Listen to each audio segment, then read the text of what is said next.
Voilà, bonjour à tous. Alors bonjour à ceux que j'ai pas salués, parce que je vois qu'il y a des nouveaux visages.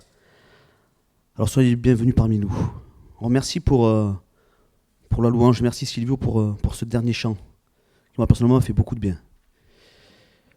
Donc voilà, alors sans plus tarder, je pense qu'il est de rigueur, on va ouvrir la Bible si vous le voulez bien. Alors est-ce que vous avez vos Bibles avec vous? Alors je regarde un petit peu, je vois quelques Bibles qui se lèvent, je vois quelques portables aussi qui se lèvent.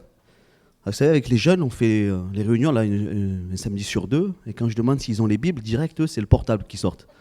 Alors qu'est-ce que je fais? Moi, je leur dis, écoutez, on va aller derrière, on va prendre quelques Bibles en papier, et c'est quand même bien de chercher les versets dans la Bible, c'est beaucoup mieux. Alors après, le portable, c'est bien, parce que moi, je m'en sers aussi, vous savez, pour retrouver des versets rapidement. Des fois, on a juste un mot, on se rappelle plus trop la référence, alors tac, on prend le portable, c'est pas mal, hein, et on retrouve le verset rapidement. Bon, c'est pas le sujet de ce matin.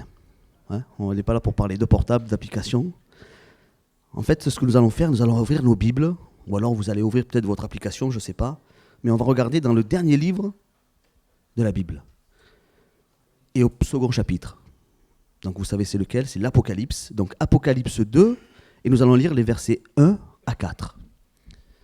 Alors, écrit à l'ange de l'église d'Éphèse, voici ce que dit celui qui tient les 7 étoiles dans sa main droite, celui qui marche au milieu des 7 chandeliers d'or. Je connais tes œuvres, ton travail et ta persévérance. Je sais que tu ne peux supporter les méchants, que tu as éprouvé ceux qui se disent apôtres et qui ne le sont pas, et que tu les as trouvés menteurs.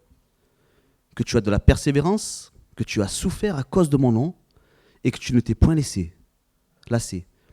Mais ce que j'ai contre toi, c'est que tu as abandonné ton premier amour.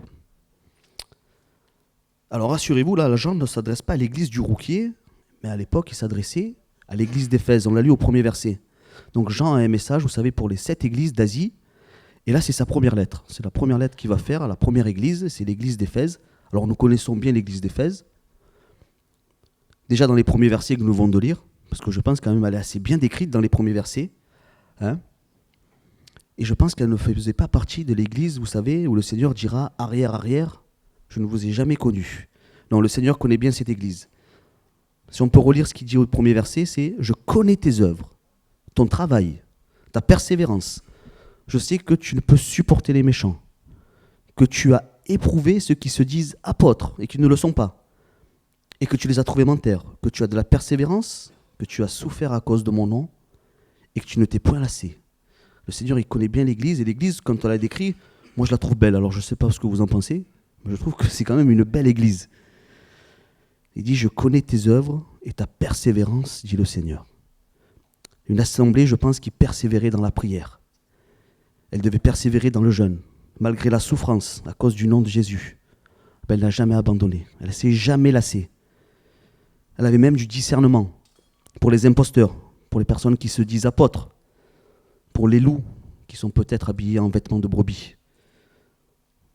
Cela veut dire, je pense, que l'église d'Éphèse, elle devait s'attarder dans les Écritures.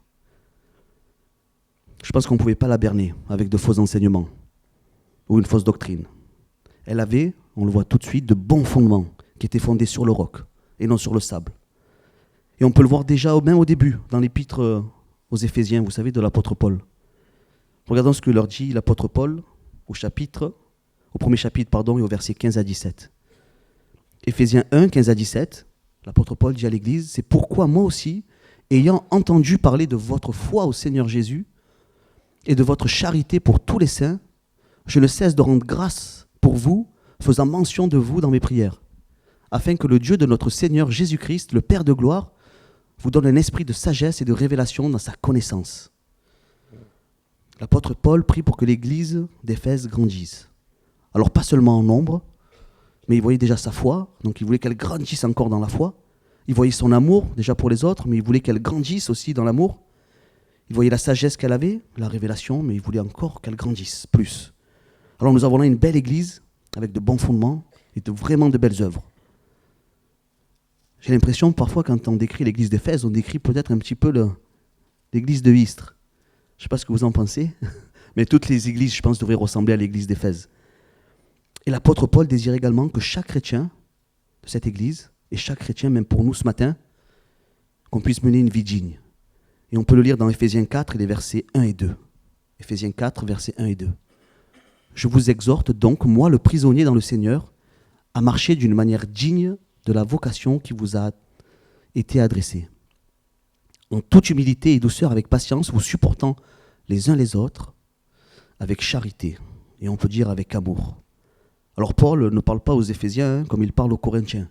Donc on connaît tous l'église de Corinthe, on savait que les 9 dons étaient pratiqués là-bas, mais on sait aussi qu'ils avaient de drôles de pratiques, et qu'ils avaient des mœurs un petit peu particulières.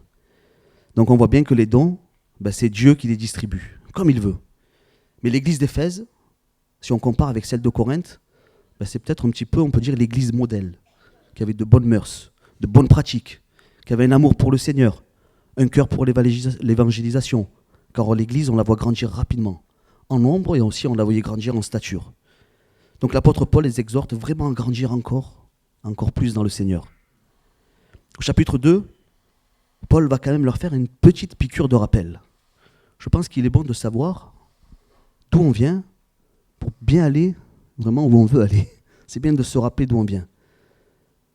Et par la même occasion, peut-être que le Seigneur ce matin nous fait également un petit rappel à chacun de nous.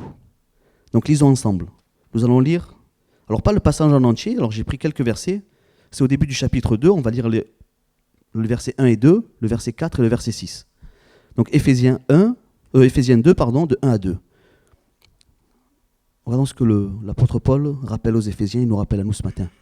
Vous étiez morts par vos offenses et par vos péchés, dans lesquels vous marchiez autrefois, selon le train de ce monde, selon le prince de la puissance de l'air, de l'esprit qui agit maintenant dans les fils de la rébellion, et un petit peu plus bas, mais Dieu qui est riche en miséricorde, à cause du grand amour dont il nous a aimés, il nous a ressuscités ensemble et nous fait asseoir ensemble dans les lieux célestes en Jésus-Christ.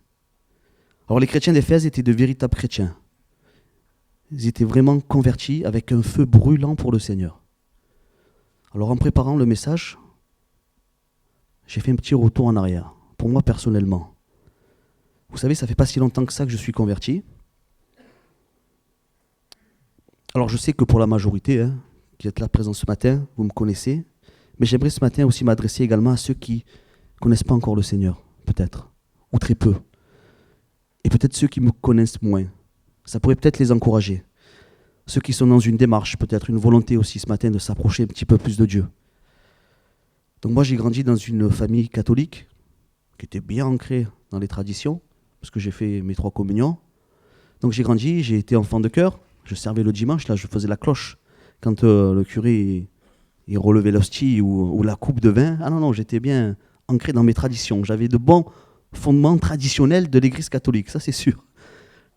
Et un petit peu plus tard, j'ai été déçu par un curé, par une petite parole, parce que j'allais tous les mercredis à confesse, et j'avais dit, oui, voilà, j'ai fait ça, j'ai menti, je me suis énervé après mes parents. Il m'a dit, oh, mais ça, Philippe, c'est pas péché, ça, tout le monde le fait. Il m'a dit, oh, si ça te fait plaisir, dis ça. Et moi, ça m'a interpellé, je dis quand même, dans mon cœur, je dis, je sais pas bien ce que je fais. Et lui, il dit, c'est pas péché, parce que tout le monde le fait. Et ça a été peut-être la bonne excuse. Je suis parti, parce que j'ai arrivé à l'âge de 18 ans, je dis, tiens, c'est bien aussi, il y a des filles, il y a les copains, les sorties, ça va être bien. Mais j'avais quand même toujours dans mon cœur Dieu. Et ce que j'ai fait, j'ai quand même recherché Dieu, mais à travers peut-être toutes les religions. Mais aucune m'a vraiment interpellé. Et un matin, dans sur un chantier, j'ai acheté un Nouveau Testament. J'ai ouvert le premier livre de Matthieu et j'ai passé la semaine à lire. Et j'ai lu en quelques jours le Nouveau Testament. J'ai été bouleversé. Et là, j'ai eu un zèle pour le Seigneur, mais incroyable. J'ai été bouleversé. Là, il fallait que je parle de Dieu à tout le monde. Alors je pense que parmi nous, ce matin, il y a des personnes qui sont au Seigneur de bien plus longtemps que moi. Parce que moi, ça fait 10 ans, à peu près, que j'ai lu l'Évangile et que le Seigneur m'a interpellé. Et j'ai envie de dire, même si cela ne fait pas si longtemps que ça, que je suis au Seigneur, on le voit avec l'église d'Éphèse, qu'il ne faut pas très longtemps pour s'éloigner un peu du Seigneur. Parce que vous savez combien de temps sépare l'épître aux Éphésiens de l'Apocalypse? Alors l'épître aux Éphésiens, il a été écrit à peu près en 60-65, il est daté, et l'Apocalypse, 90, 95. Donc c'est 30 ans. Il y a 30 ans d'écart entre l'église qu'on voit, qui a un feu, un zèle pour le Seigneur, et ensuite ce que l'ange va dire à Jean. Alors sans trop m'avancer, je pense que ce matin, il y a pas mal de personnes qui connaissent le Seigneur depuis plus de 30 ans. Est-ce que je me trompe? Donc je pense qu'il y en a pas mal qui connaissent le Seigneur depuis plus de 30 ans. Alors maintenant, je vous ouvre un petit peu mon cœur. Je pense que si le Seigneur avait peut-être un petit reproche à me faire ce matin, ce serait peut-être celui-là. Apocalypse 2 et le verset 4. Mais ce que j'ai contre toi, c'est que tu as abandonné ton premier amour. Et si on devait donner un titre au message, ça serait peut-être celui-là. La flamme du premier amour. Alors c'est pas la flamme olympique, même si on est en plein JO. C'est la flamme du premier amour. Et toi, mon frère, ma sœur, qu'en est-il de la flamme de ton premier amour? Si je te pose la question ce matin, qu'en est-il de cette flamme? Qu'en est-il du feu qui brûlait au début de ta conversion? Alors moi, personnellement, j'ai grandi dans la connaissance. Quand j'ai été interpellé par le Seigneur, j'avais du zèle pour lui, j'ai grandi dans la connaissance, j'ai vraiment changé ma manière de vivre. Comme vous le savez, nous sommes engagés avec mon épouse, mes filles, moi-même, dans le service pour Dieu. Parce qu'un verset que j'aimais beaucoup, c'est « Moi et ma maison, nous servirons l'Éternel ». Ça, je l'ai eu vraiment au début de ma conversion. Et par sa grâce, nous essayons de le servir du mieux que possible. Mais la marche est encore longue, mais on reste attaché à lui, dans le service. Mais qu'en est-il du début de ma conversion? Et toi, mon frère, ma sœur, qu'en est-il du début de ta conversion? Si je fais un arrêt sur image et que je compare mon début de ma conversion à aujourd'hui, il y a quelques petits changements. Alors je ne sais pas vous, mais moi il y a des changements. Comme je vous l'ai dit au début, j'ai lu le Nouveau Testament en quelques jours. Est-ce que maintenant je m'attarde 3-4 jours à lire la Bible? Pour lire en quelques jours, je lisais 7-8 heures la Bible dans la journée. C'était ma journée de travail. Je ne travaillais pas, je faisais que lire. Mais est-ce que je le fais encore ça? Je me levais la nuit pour prier. Mais ça ne durait pas 5 minutes. Je m'isolais, j'allais dans ma cuisine et je priais, des fois ça durait des heures. Mais si je fais un petit arrêt, est-ce que je le fais encore? Je le fais beaucoup moins. Je passais mon temps à parler de Dieu. La moindre occasion était bonne. Tout le temps, tout le temps. Quand nous étions invités quelque part, alors Mélanie elle me disait « Attention Philippe, là on est invité chez des personnes, tu sais, elles ne sont pas converties. Et toi je sais que tu as le feu pour Dieu et tout, mais bon, il faut être sage quand même, on ne peut pas... » Et une fois on est allé même chez un cousin elle qui est converti à l'islam.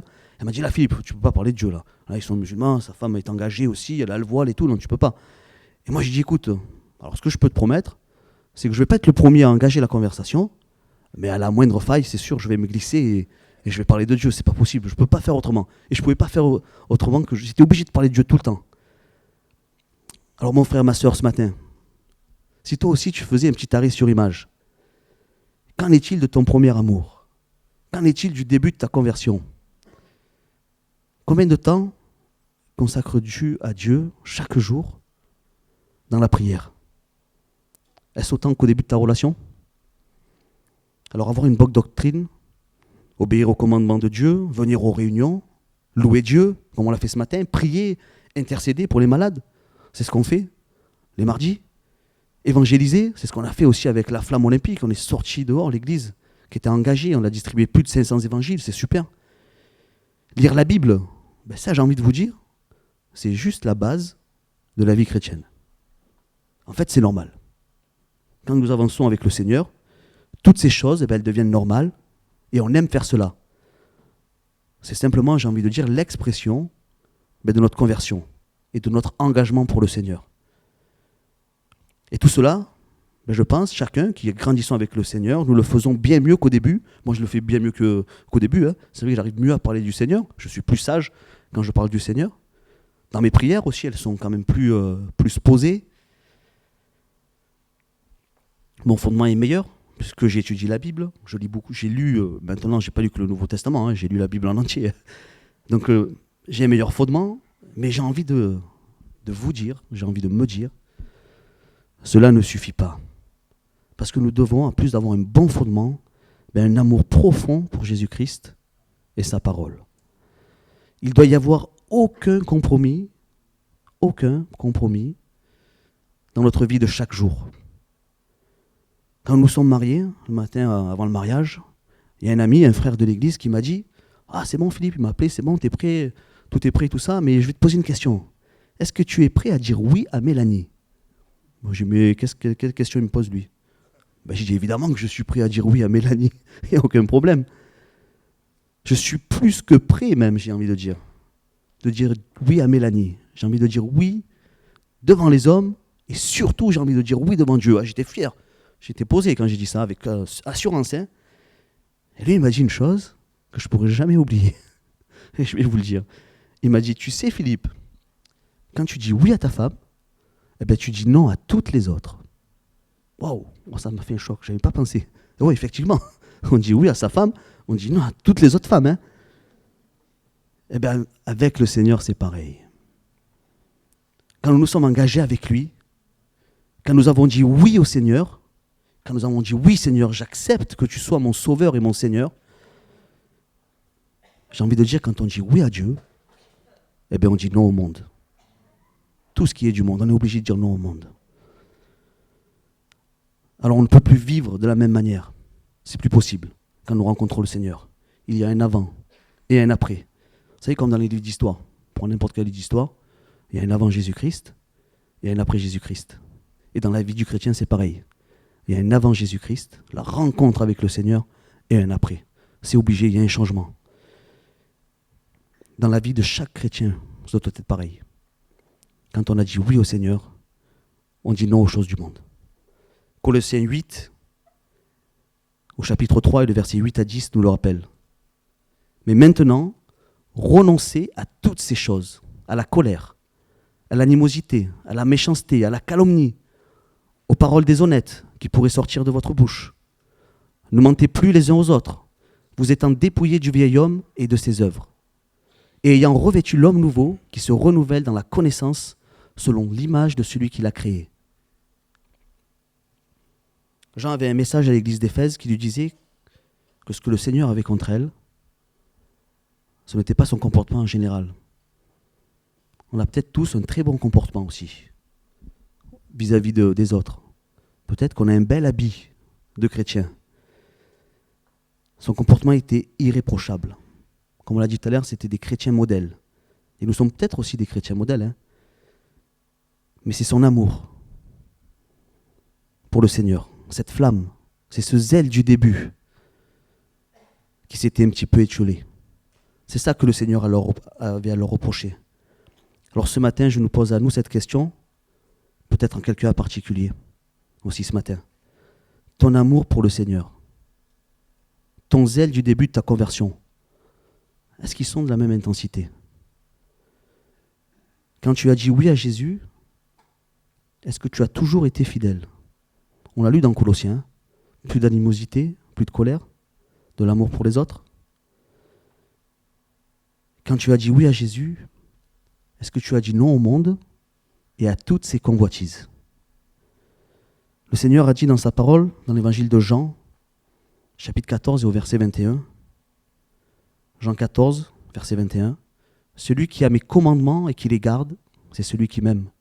Et celui qui m'aime sera aimé de mon Père. Je l'aimerai et je me ferai connaître à lui. » Gardes-tu les commandements de Dieu? Tous. Et surtout celui qui dit « Tu aimeras ton prochain comme toi-même ». Ton prochain, ça veut dire c'est celui qui est proche. Peut-être pas proche, mais de manière physique, proche. Ça veut dire quand on te coupe la route en conduisant, est-ce que tu as de l'amour pour celui qui t'a coupé la route? Parce qu'à ce moment-là, c'est celui qui est le plus proche. Au travail, un collègue de travail qui te contrarie, à ce moment-là, à l'instant T, c'est lui le plus proche. S'il te fait une réflexion, est-ce que tu as de l'amour pour lui?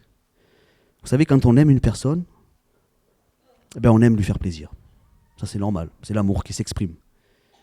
Faisons-nous plaisir à Dieu, chaque jour, dans nos agissements, dans notre comportement au quotidien. Est-ce que nous faisons plaisir à Dieu?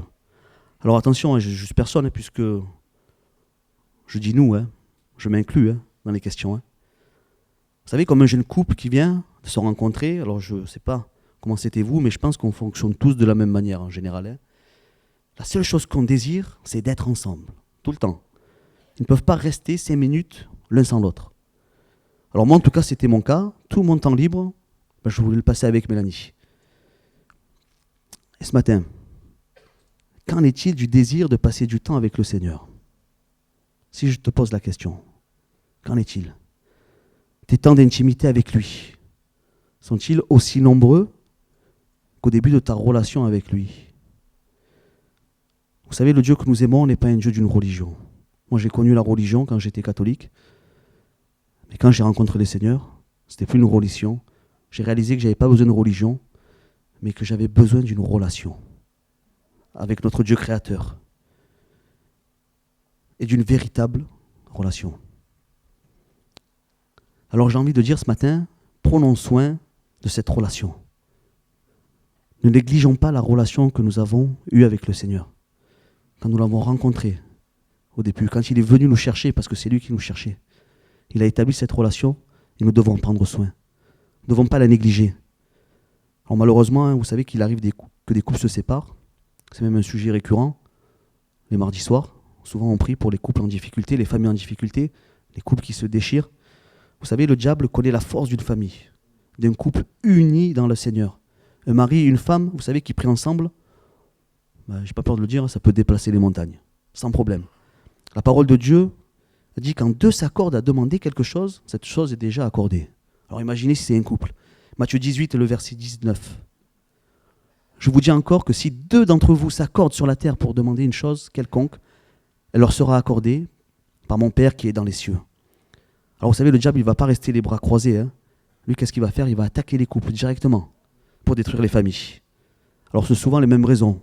Si on écoute, on discute, parce qu'on a toujours des proches, on a des amis quelconques, on sait qu'il y a tellement de couples qui se séparent. Donc en général, c'est souvent la même raison. Ouais, mais tu comprends, il est comme ci. Mais tu comprends, elle est comme ça.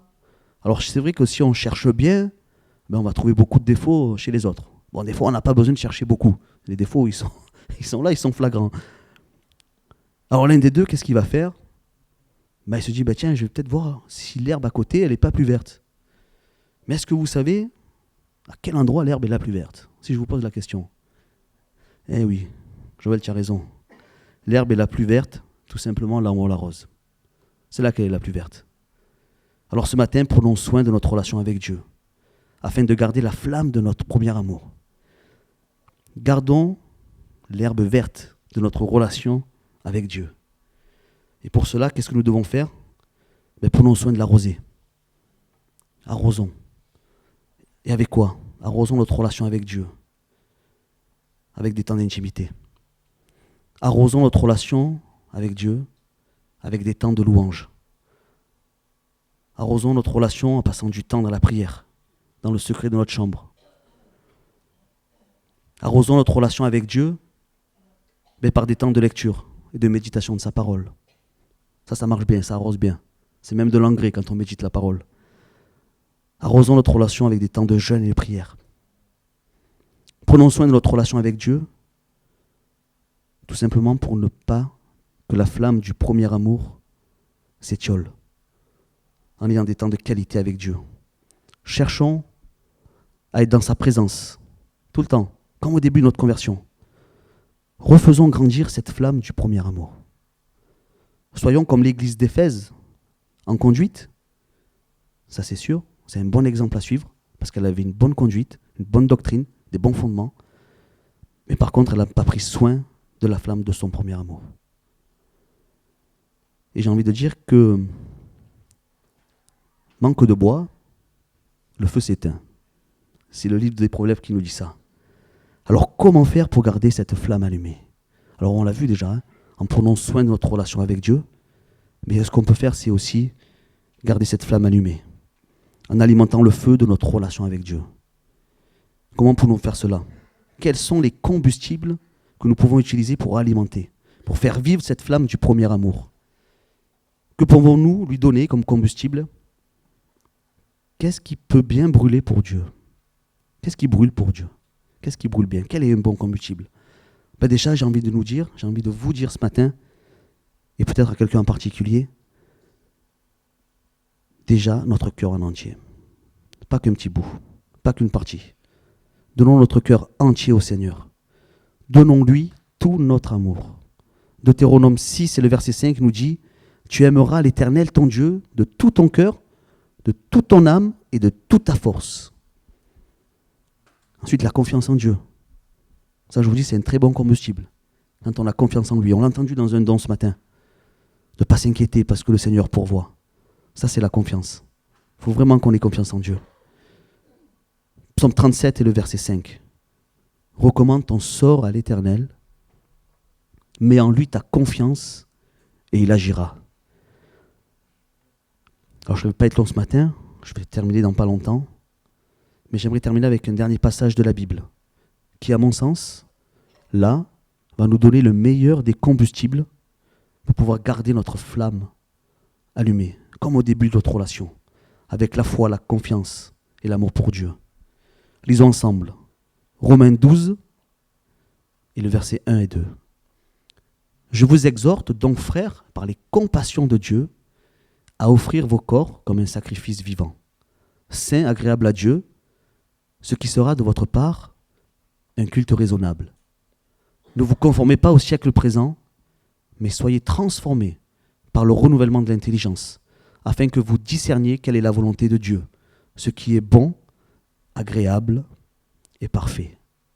Amen. Que le Seigneur vous bénisse. Seigneur mon Dieu, merci encore pour qui tu es. Merci pour ta parole. Merci encore, Seigneur, c'est vrai. Pour ces bons fondements sur lesquels nous devons rester appuyés, Seigneur. Mais aide-nous, Seigneur, à garder cette flamme, ce zèle, Seigneur, du premier amour que nous envions quand tu es venu nous chercher, Seigneur mon Dieu. Je veux te louer et te dire merci encore pour ce que tu as fait, Seigneur, dans ma vie personnellement. Mais permets-moi, Seigneur, c'est vrai, de grandir en stature, Seigneur mon Dieu, à sainteté, à rester accroché à toi chaque instant, chaque moment. Viens te glorifier, Seigneur, dans chaque partie de ma vie, Seigneur mon Dieu. Que je puisse, Seigneur, être digne de toi.